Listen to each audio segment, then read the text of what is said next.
I am a self-published children's book author from Canada. If you are Canadian and you are looking to self-publish, does not have to be a children's book, ISBN numbers are free for Canadians. They are free. Go on to the Library and Archives Canada, create an account, fill out all the information for your book, and you are going to submit.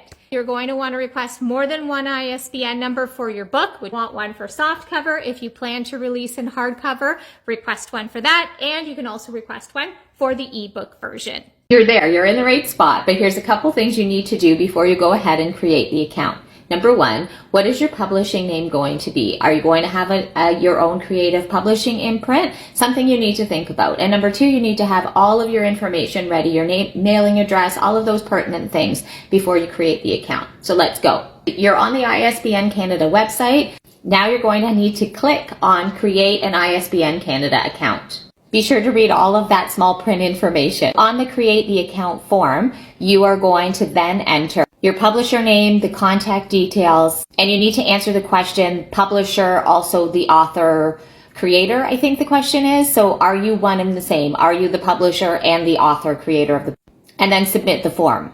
It may take a few days, but you will get an email confirmation. Once you're approved, and then you can sign in and request an ISBN number. And don't forget that they are free for Canadians.